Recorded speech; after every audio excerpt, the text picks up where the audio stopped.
তেরোশো শতাব্দীর শেষের দিকে আনাতোলিয়া বর্তমান তুরস্ক অঞ্চলে চরম রাজনৈতিক অস্থিরতা বিরাজ করছিল। একদিকে সেলজুক সাম্রাজ্য মঙ্গোলদের আক্রমণে ভেঙে পড়ছিল, অন্যদিকে বাইজেন্টাইন সাম্রাজ্য তাদের অভ্যন্তরীণ কোন্দল ও দুর্বলতার কারণে পতনমুখী ছিল। এমন এক সংকটময় সময়েই জন্ম নেন ওসমান গাজী, যিনি একটি ছোট যাযাবর উপজাতিকে রূপান্তরিত করেছিলেন বিশ্বের অন্যতম দীর্ঘস্থায়ী ও শক্তিশালী সাম্রাজ্যে, ওসমানীয় বা অটোমান সাম্রাজ্য।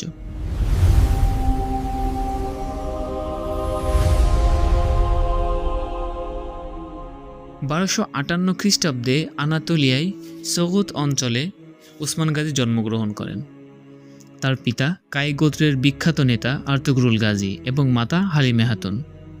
তিনি কাই গোত্রের কঠোর যাযাবর জীবনে বড় হন।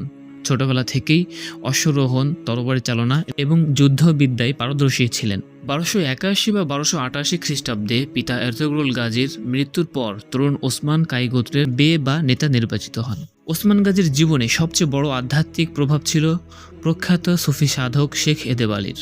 ওসমান প্রায়ই তার দরবারে যেতেন। একদিন রাতে শেখ এদেবালির আস্তানায় ওসমান একটি স্বপ্ন দেখেন। স্বপ্নের ভাষ্যমতে শেখ এদেবালির বুক থেকে একটি পূর্ণ চাঁদ উদিত হয়ে ওসমানের বুকে প্রবেশ করে। এরপর ওসমানের বুক থেকে একটি বিশাল আকার বৃক্ষ জন্ম নেয়, যার শাখা প্রশাখা পুরো বিশ্বকে ছায়া দেয় এবং যার নিচে দিয়ে নদী বয়ে যায়। শেখ এদেবালি এই স্বপ্নের ব্যাখ্যা দিয়ে বলেন যে আল্লাহ ওসমান ও তার বংশধরদের একটি বিশ্বজয়ী সাম্রাজ্যের দায়িত্ব দিয়েছেন।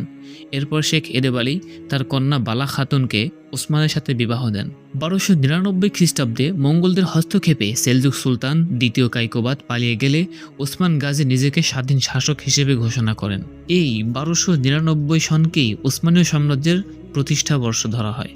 ওসমান বাইজেন্টাইনদের দুর্গগুলো সরাসরি আক্রমণ না করে চারপাশ অবরুদ্ধ করে রাজনৈতিকভাবে দুর্বল করে দিতেন। কারাজাহিসার বিজয়, যেখানে তিনি প্রথমবার নিজের নামে খুতবা পাঠ ও মুদ্রা চালুর নির্দেশ দেন। বাপিয়াসের যুদ্ধ, এই যুদ্ধে ওসমান গাজী প্রথমবার বাইজেন্টাইন রাজকীয় বাহিনীকে সরাসরি পরাজিত করেন।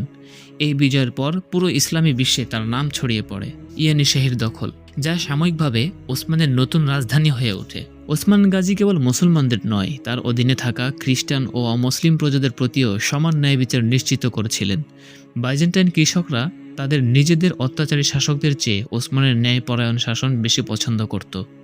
কথিত আছে, মৃত্যুর সময় ওসমানের ব্যক্তিগত কোনো স্বর্ণ বা রূপার মুদ্রা ছিল না। তিনি যা পেতেন সবই প্রজা ও সৈনিকদের মাঝে বিলিয়ে দিতেন। জীবনের শেষ ভাগে ওসমান গাজী মারাত্মক গেটেবাত রোগে আক্রান্ত হন, যার ফলে তিনি সরাসরি যুদ্ধে অংশ নিতে পারতেন না। তিনি তার যোগ্য পুত্র ওরহান গাজীকে সামরিক অভিযানে পাঠান। ওসমানের জীবনের শেষ লক্ষ্য ছিল বাইজেন্টাইনদের প্রধান কেন্দ্র বুরসা শহর বিজয় করা। 2324 বা 2326 খ্রিস্টাব্দে ওসমান গাজী মৃত্যুবরণ করেন। মৃত্যুর ঠিক পূর্বে তিনি খবর পান যে তার পুত্র বুরসা বিজয় করেছেন।